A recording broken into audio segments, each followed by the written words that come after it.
I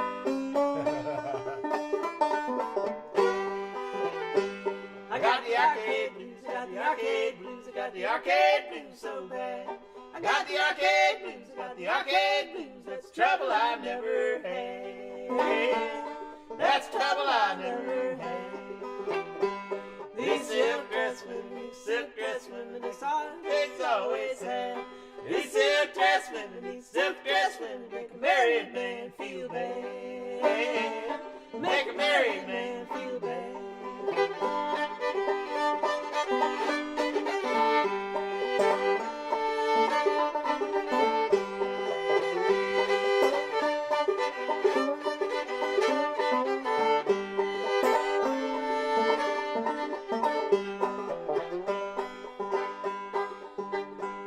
If you got a good woman, I'd advise you to leave her at home.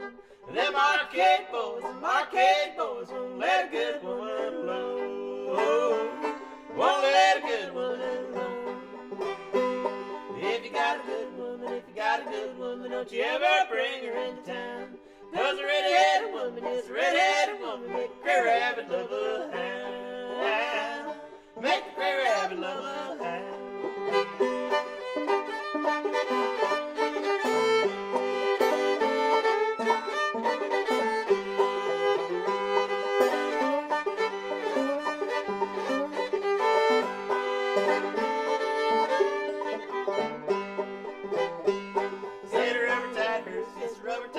Like a great big Cadillac, it'll carry you over to the graveyard, boys, and man won't bring you back. That will not bring you back. Don't lay my head upon some railroad track.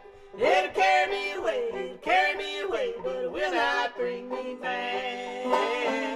It will not bring me back.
Alright, here, let's see, I'm going to mess around with this mic.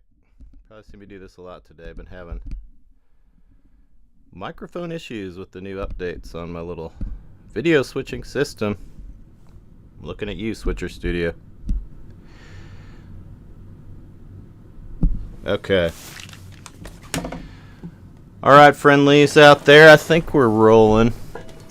Decided to do a little pop-up live session here. I'm going to sit and I've got about 45 to 50 minutes available here, and I'm going to sit and explore the fretboard and map some things out in the open C tuning. Folks inside the Play Better Banjo members area, this is gonna seem familiar, right? Because we just yesterday, at the time of this stream here, yesterday I used the open C tuning as an example, just answering a question about memorizing the fretboard, and I was given a little bit of advice to not to attempt to memorize the fretboard for memorization's sake, but rather to get in the habit of walking through all the steps of taking an idea, a musical idea, and translating it onto your fretboard. And if you're an old-time banjo player, clawhammer banjo player, you're going to have a lot of alternate tunings that you're often switching in between as well. So it makes a lot more sense to just be in the habit of thinking about the musical information you want to express and then translating that from music theory onto your fretboard, finding it, and then just messing around with it. And those kind of processes, by doing that regularly, you'll memorize things incidentally, and more importantly, you'll memorize the pattern relationships, and you'll become more proficient at the process. I kind of liken it to trying to speak a foreign language, a language that's not your first language. And the difference between kind of being able to memorize a few things out of a phrase book and memorize the pronunciation and use that to kind of get by.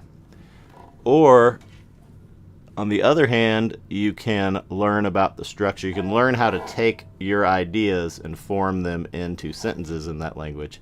And it might feel like a slower process, but as you do that, you're really developing these skills that are just exponentially more useful than just having a few things memorized. So it's kind of the same, in music in general.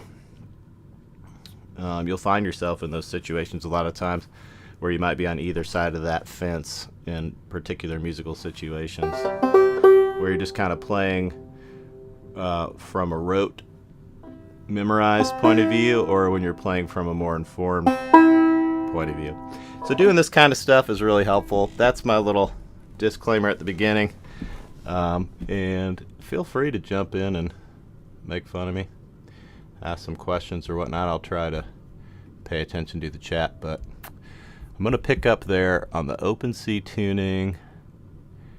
I'm going to close a few things down on my computer first. I got too many things open. So what I'll do first is I'll whip through this process. So I was talking about, let's see if I can get this up on the screen for you. Is that the screen? Nope. The screen.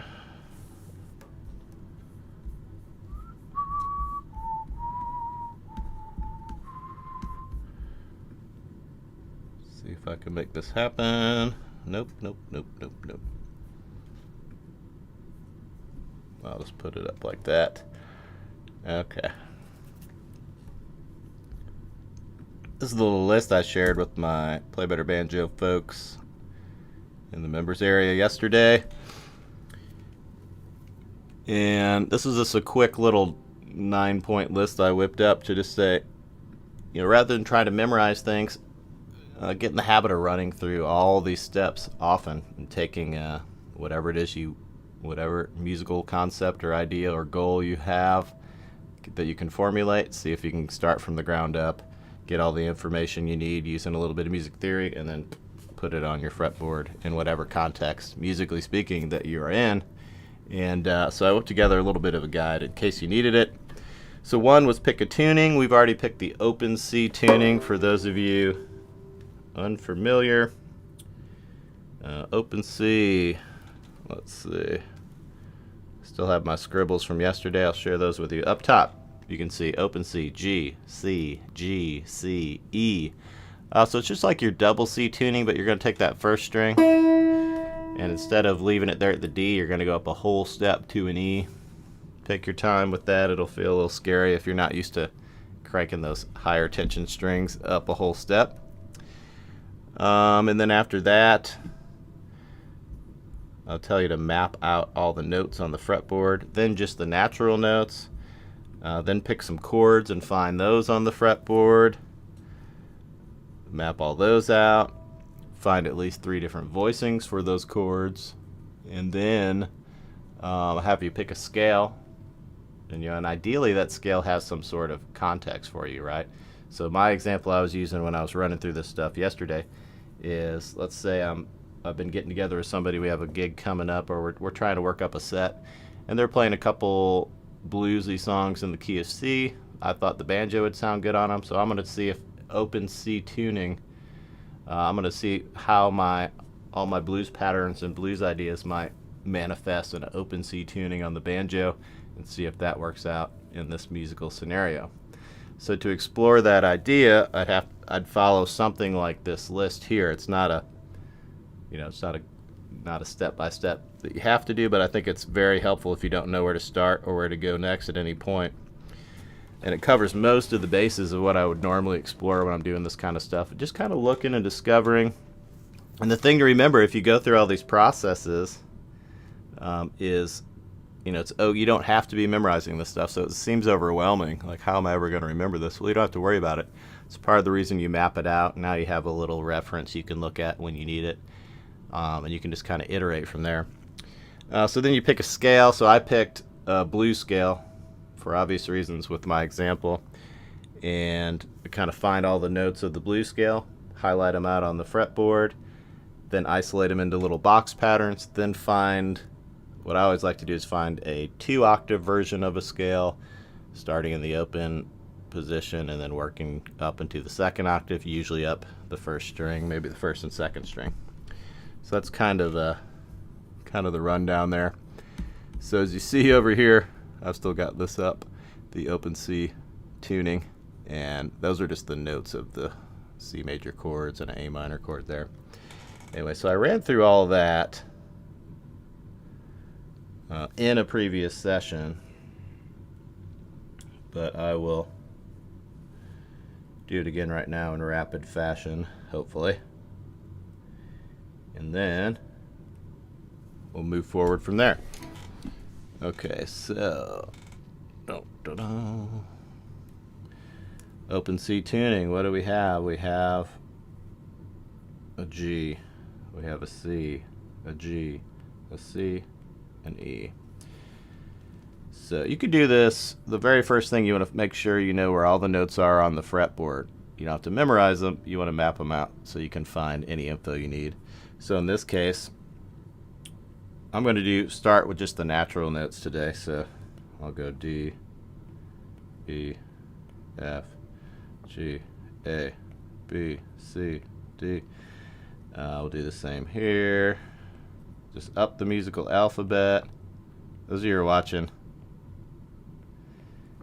if any of these steps seem mystifying to you and you haven't seen them before, then that can be a prompt to go learn how to do some of this stuff. So if you're not very familiar with the musical alphabet, then this won't make much sense, right? What I'm doing now. You might be able to intuit what's happening or deduce. Otherwise, go fill in those gaps. Whether you ask me or use my materials or somebody else's, go figure out what in the world I'm doing here. So there's all the natural notes on your fretboard in the open C tuning. Let's do, we'll do the same thing down here. Well, here's what I'll do. Actually, I'll use the same one. So there's your natural notes. I've mapped those out, right? Usually I do these on 2 separate fretboards. Diagrams today, for the sake of demonstration, I'll just fill in the gaps here. So of course you can fill in the sharp flats, right? I'm just going to draw in sharp / flat and not even mention the letter name, right? So we know that right there is a D sharp or an E flat. This is an F sharp or a G flat. If you don't know that, study up on the musical alphabet. Okay, let's see here. So I recommend this even if you're pretty familiar with this stuff. Those of you who have been around the last few years in all my live and weekly sessions, and also have just done my pre-recorded courses and all that, you've seen me do this a bajillion times, and that's because you can't really do this too often. Just kind of map this stuff out, and it's just reinforces so many ideas. And there's something, I don't know, there's something very beneficial about writing this stuff down. Always works out. Always kind of sinks in when you take the time to pick up a pencil or a virtual pencil and write this stuff out. So I do it all the time. I do it with y'all, of course, and that's always beneficial. Okay, so that's step one. Well, that's really step 1, 2, 3. I picked a tuning. I mapped out all the notes on the fretboard. I mapped out the natural notes only. Now I pick 5 chords. If you were in yesterday's session, you know I picked my 3 primary chords, right? 1, 4, 5 chords in the key of C, and that's a C, F, and G, right? I also picked yesterday an A minor chord, which is our relative minor, our most common minor chord. And I didn't get around to mapping that out yesterday. We'll see what happens today. So, let's think about chords. Let's find some chords in here. Here's what we'll do. Kind of thinking right now. I'm thinking about a way to kind of reuse this fretboard diagram for you.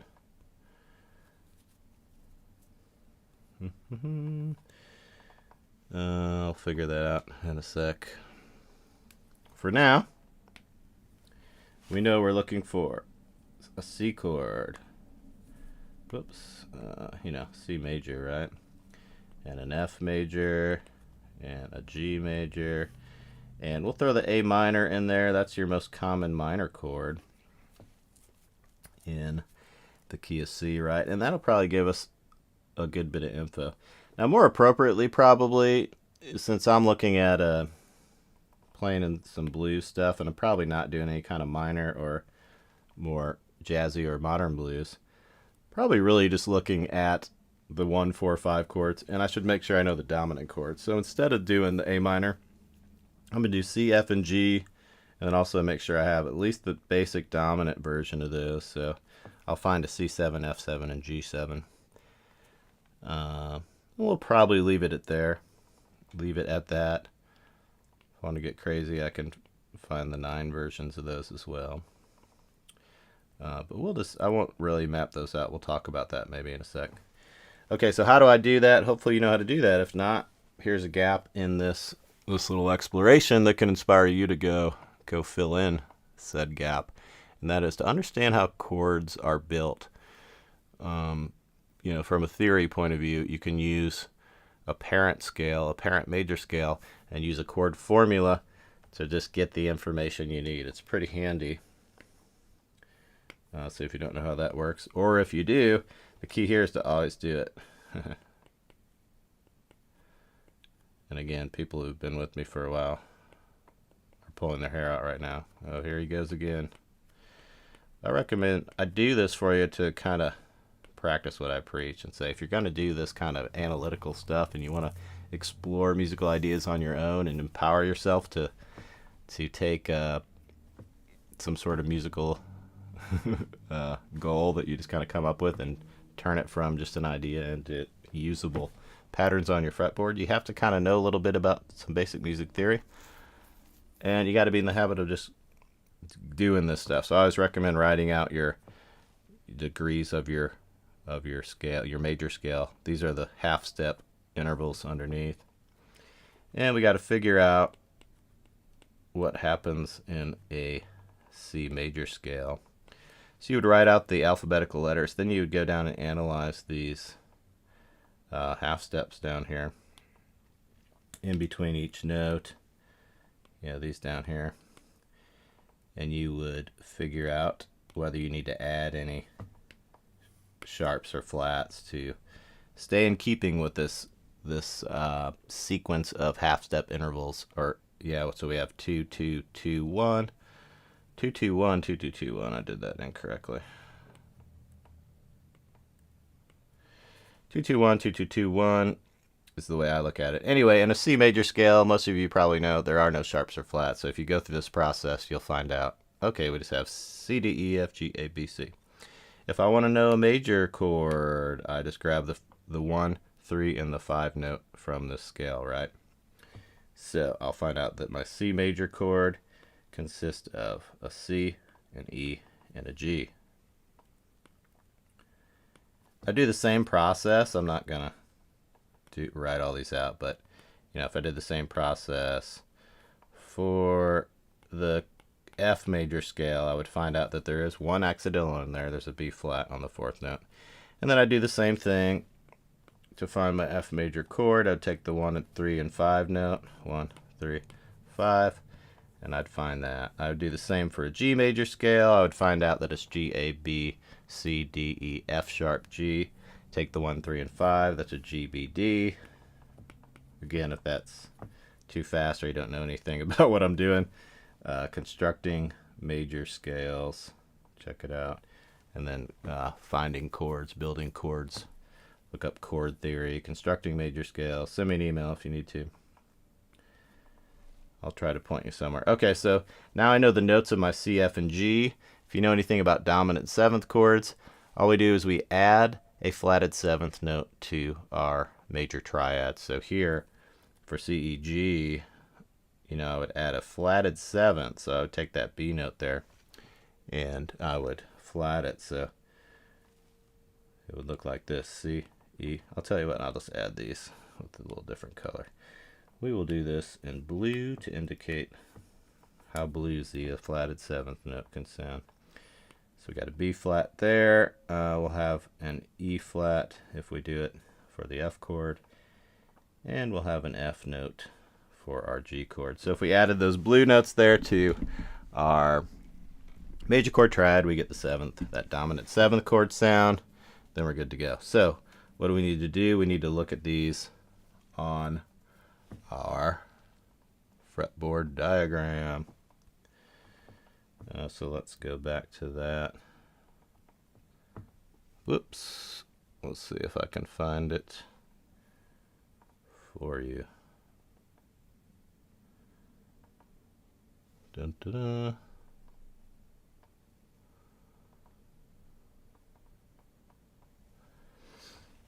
dun. Where is that thing?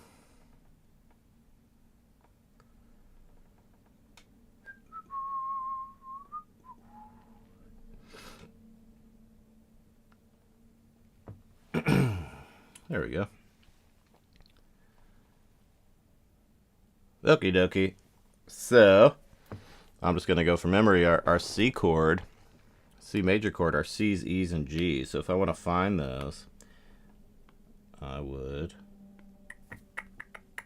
go through and I find all the C's, E's, and G's. Looks like our open strings all make up C's, E's, and G's. That makes sense. Open C tuning means that when we strum it open, it is a C chord. So then we find this there. We find this interesting guy here. And then we find that at our 12th fret, lo and behold, it's also just straight across, just like our open strings. That's our bar chord. That's our movable fretted analog to our open tuning, right? So there we go. And what we get out of this, if you're not already in the habit of doing this kind of stuff, you'll see that what we get is, we get our movable shapes for our major chords. So if you want to kind of look at them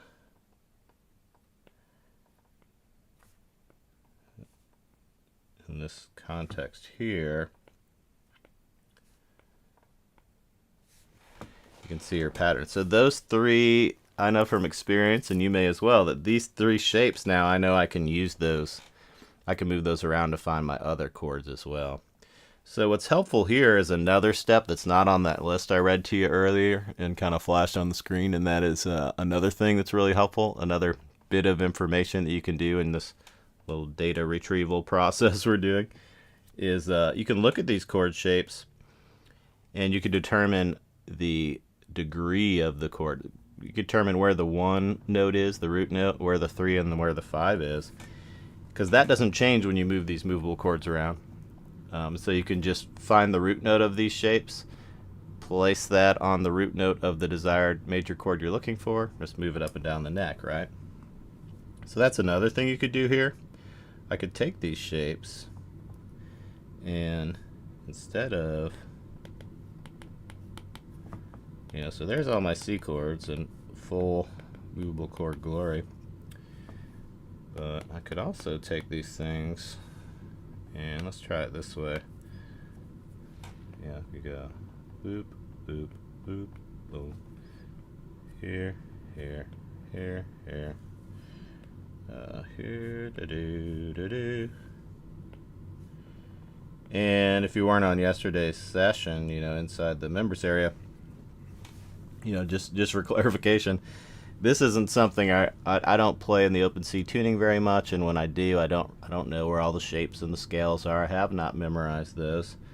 I'm not worried about it. If I need that information, I do something like this. So just from running through some of this yesterday, already some of this is already sticking. I've run through this a few times. It's starting to become part of the programming, right? So I was able to kind of whip out those shapes without thinking about them too much. So I'm starting to be able to tell where my C chords are without even thinking about it. Whoops, I did that incorrectly. That's not what I wanted to do. Okay, what I was trying to show you here is, let's analyze these and actually refer to them as the 1, the 5, the 1, the 3.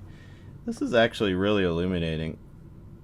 Anytime I do this, usually I just do this out of necessity when I need this information. A lot of times I'm just staring at my fingers and figuring it out when I need to, but you'll find some interesting things. I think you'll have some nice insights as into the pattern relationships, which is what we're doing here. We're looking to strengthen certain skills from taking musical ideas, processing them through some basic theory knowledge, and then translating them to our fretboard. But you learn so much about these pattern relationships this way. So if I analyze this guy, like this note down here on the 4th string 7th fret,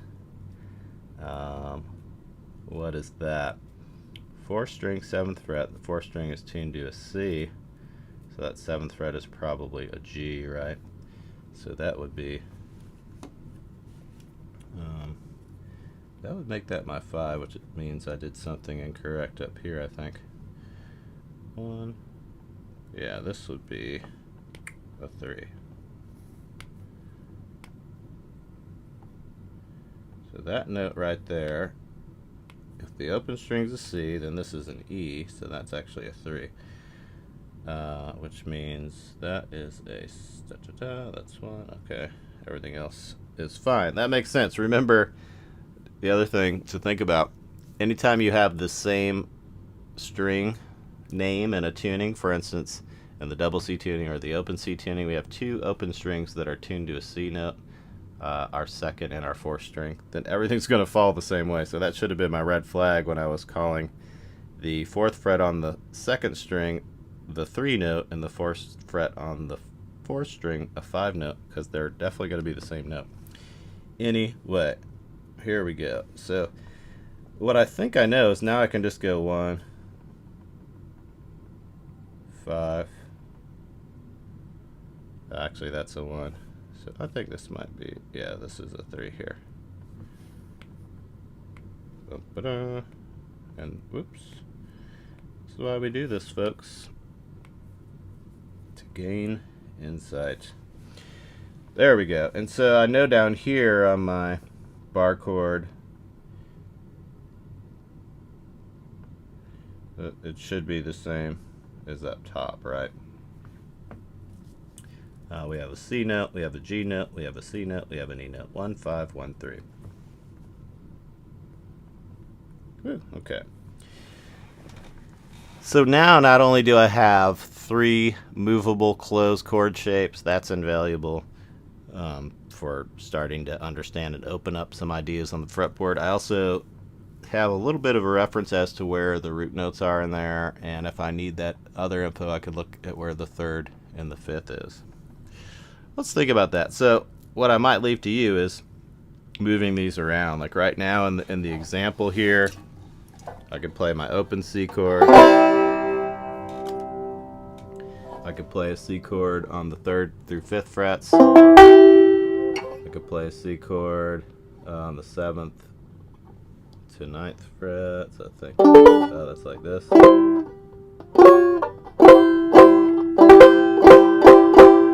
And I could play a C chord barred across the 12th fret.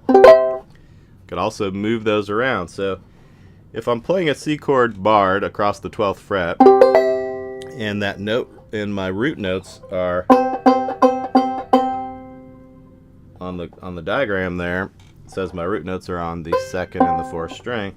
So if I just place this bar where the notes on the 2nd and 4th string are, say, an F, then this is an F chord. I can know that this would be a G chord for obvious reasons, because these 2 notes on the 2nd and 4th string are a G, but also if this is an F, a whole step above is a G, right? So I have C, F, G in the bar shape. Or if this here is a C chord, we learned that this is our root note right here. So I could go D, E, F, G. And we learned this is a C chord. And I think here we've got our 2nd and 4th strings as our root, right? On this one. Yeah. Nope. This one right here. Our 1st fret, rather. So that's our C note.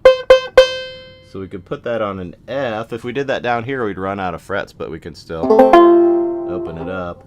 But otherwise, C, D, E, F, up on the 12th through 14th fret, which means the G would be 14th through 16th.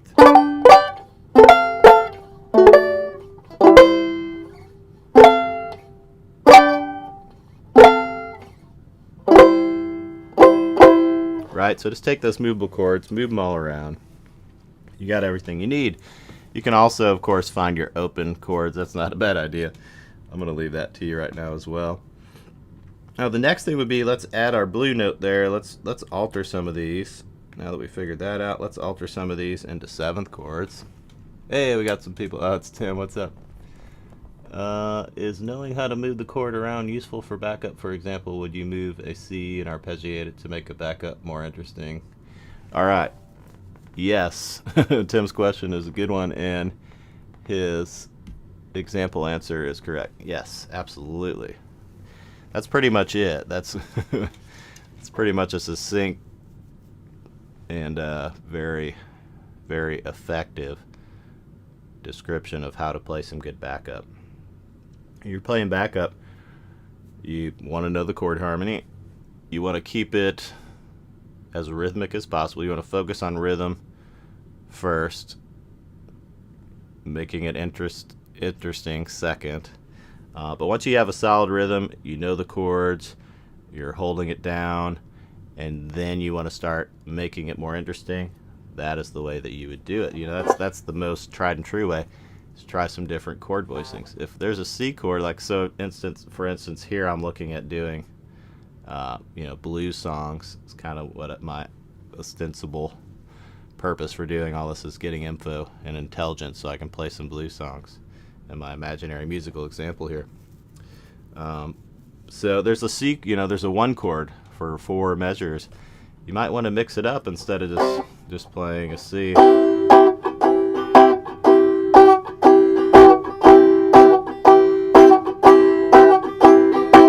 You might want to mix it up.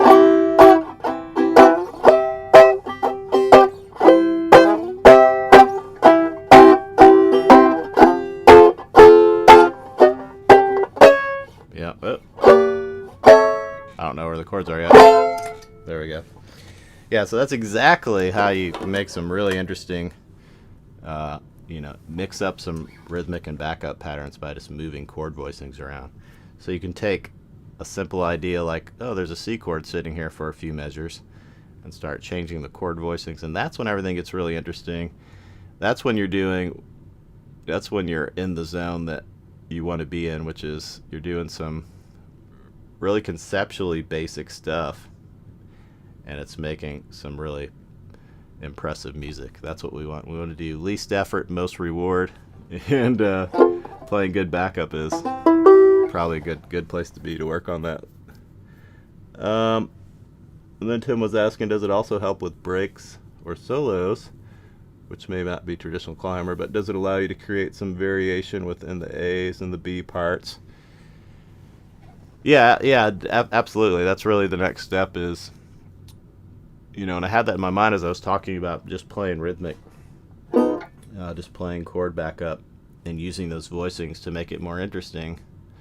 And then I did try not to go on that tangent while I was talking about that. But yes, the next wonderful thing about is kind of understanding your chords and being able to find them and move them around and visualize them on the neck is that information also can be translated into playing solos, playing a break, or playing just a variation. So it depends on the musical context. If you're in an old-timey, fiddle-tuney kind of context, then you still might be improvising, but it'll be in a much more nuanced way, so you'll be looking for variations and embellishments. If you're playing in a context where you might play a solo, an instrumental break, then you might be doing it a little more explicitly, but it's the same idea.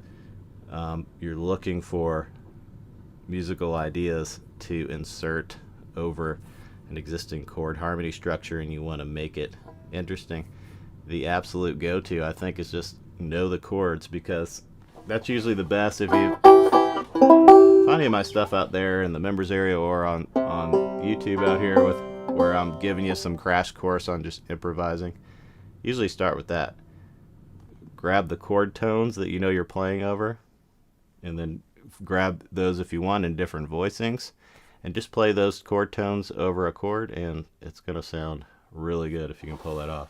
So if I was playing a blues in C and I grabbed like this C chord voicing, and I grabbed, what was another one there? This one here. And I just kind of...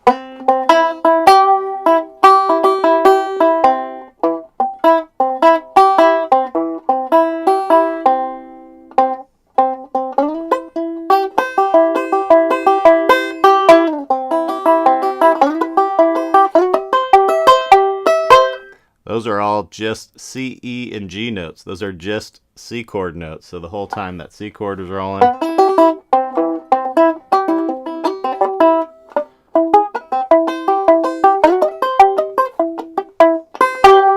it sounds pretty good. Now, of course, in the blues, where we are right now, you're going to want some seventh chords in there, especially right there at the end of that little example where I'm kind of walking you through the first line of a blues progression, right? So let's do that. Let's add some bluesy notes in here. Looking at the time, because I'm gotta go do a online lesson here before too long, but until then we'll mess around.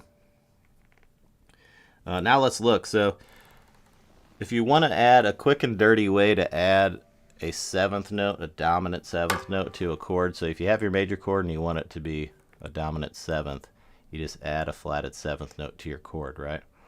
So a quick and dirty way to find that is if you know your root note and you know your musical alphabet, just drop down a whole step. So I'm looking at C chords, a whole step below a C is a B flat, right? So if I want to think about that when I'm trying to map out a fretboard, I can think about it a few ways. Let's do a highlighter for a second. Think about it this way. So here are my root notes, right? So I can use these as a jumping off point. So I know I can go a whole step below my root note, which I'm just kind of marking in blue here, right? And those would be flat seventh notes. So I could use those to, in place of a note that exists here, alter the shape that way, and I should get a usable dominant seventh chord voicing.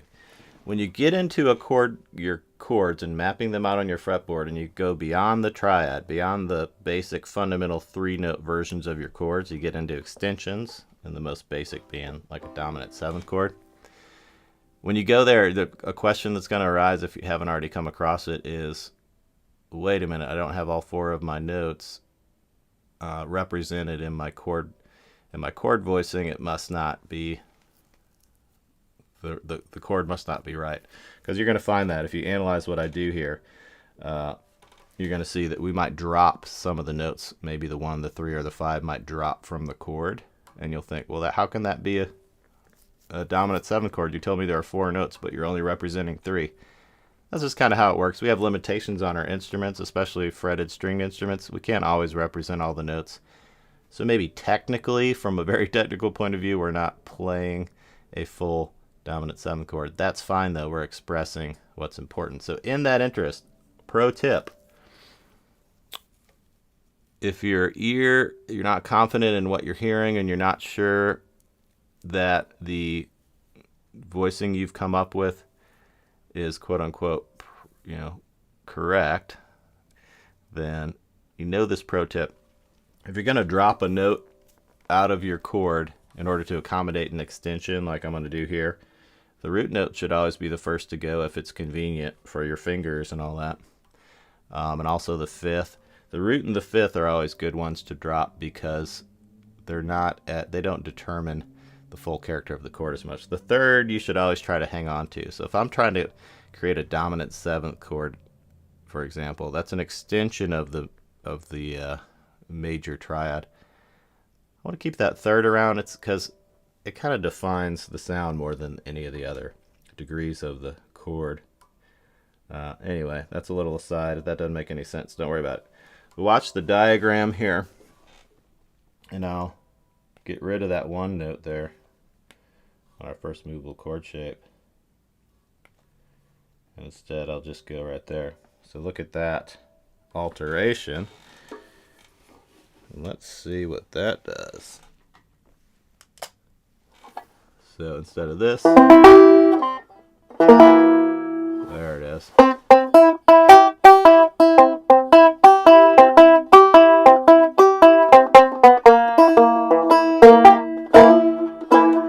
So you hear it. Now I know where that 7th note is. I know where it is in relation to this chord shape.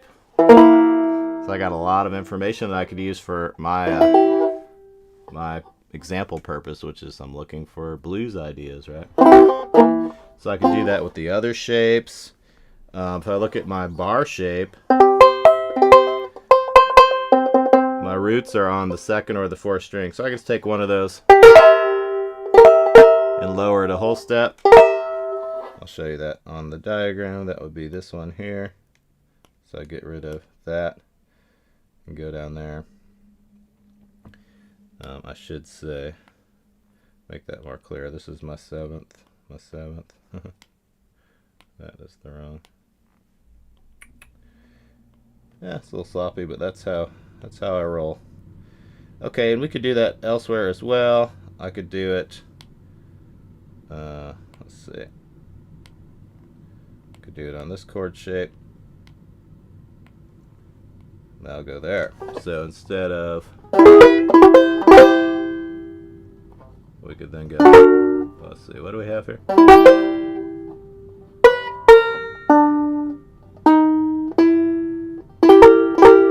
There we go.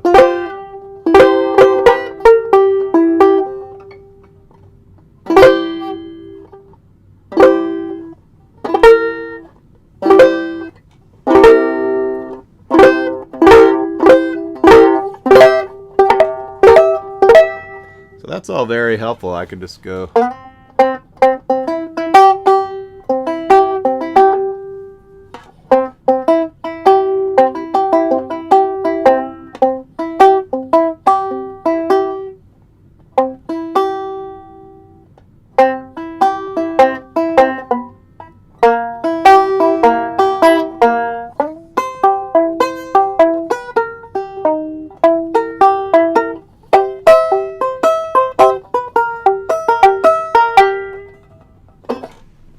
Good stuff.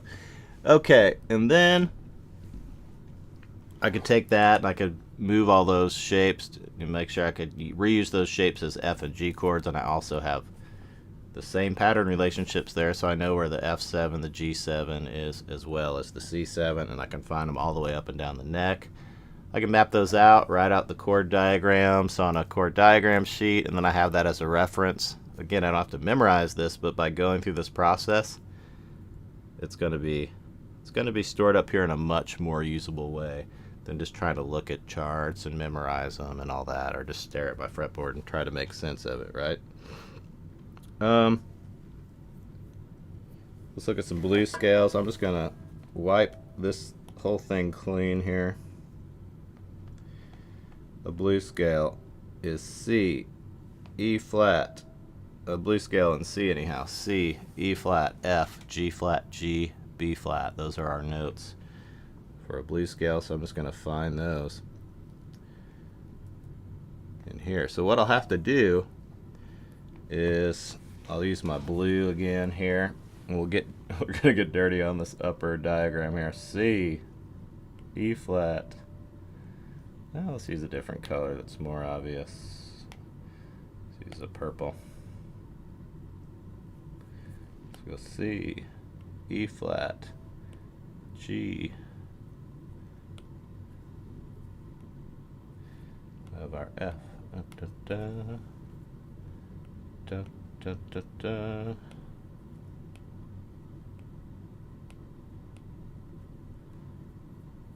Good stuff. On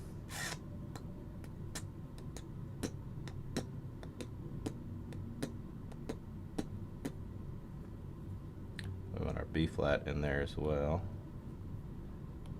C, E flat, da, da, da, da, da, da.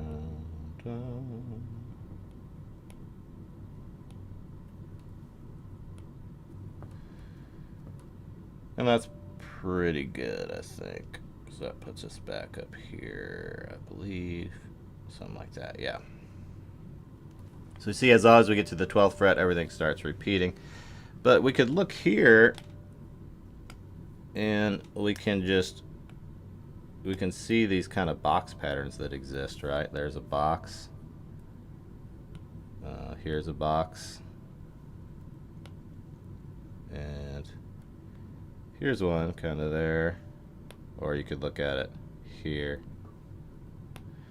Or you could think of that as a big extended 6th fret range.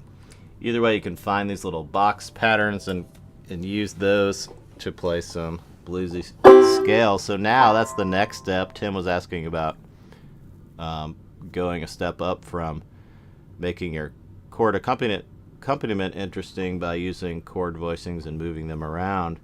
And then the next step is take that information and you can do things like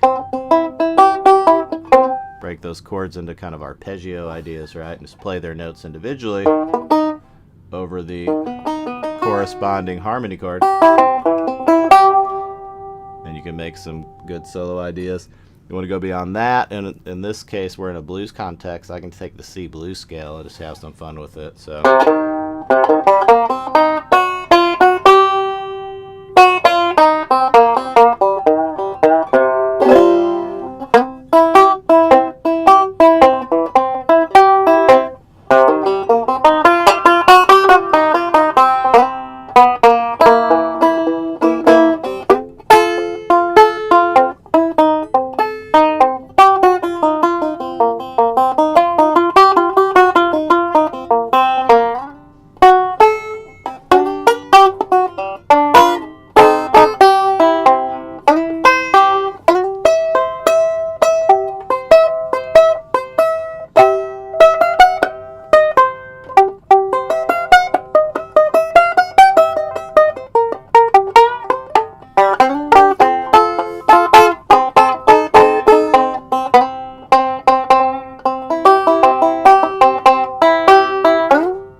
Alright, so that's just me noodling around. Obviously I have a lot of experience with noodling and reading this stuff and going through this thought process, but that's just using the info I've gained today, and yesterday I was already looking at this stuff, right? So from a couple days, matter of hours, over a couple days, just kind of messing around with this information, I've already got a lot more clarity on where I could play. So this is a good way to think about this stuff. And in my imaginary example I gave at the beginning of the session, you know, let's say I'm just getting together with somebody, we know we're trying to work up a set to play some gigs around town or something, then I would go through this info to say, yeah, I want to play the open C bluesy banjo on a couple of those. Let me explore that and kind of reacquaint myself with some of these patterns and discover some patterns and ideas. Then when we get together, I'm not going to remember every bit of this, but I'm going to remember some of it. And if I need to, I can take a second to reference some materials and remind myself. But now I have a lot more to go on. If I hadn't done this and I sat down with imaginary musical partner, it would be way more basic, and I'd be kind of closing my eyes and stabbing at it a little more in the dark. And now I have a little more info to guide me. The other thing I would do is find like an open version up here.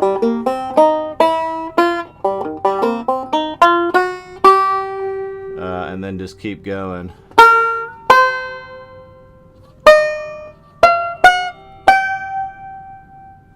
Make sure I could kind of know where the pattern is up the first string, as well as down here. I have to think about it right now.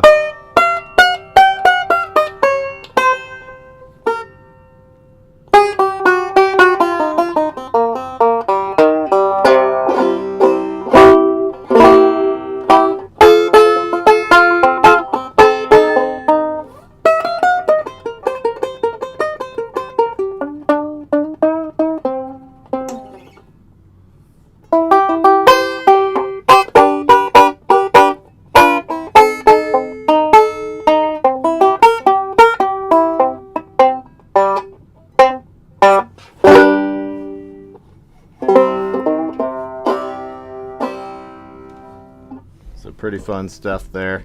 We'll have to leave it at that today. In a lot of ways, it's kind of a recap of what we did yesterday, but I wanted to reinforce that and share it with some more folks and hear from you all. And got some messages. Keep up the good work, and good to hear you. Mike S. from Louisville, Kentucky. Howdy, Mike. How you doing, man? All right, I got to get out of here and do some other banjo work, but I hope you enjoyed that. And I will now get that off the screen, hopefully. There we go. I will leave you to it.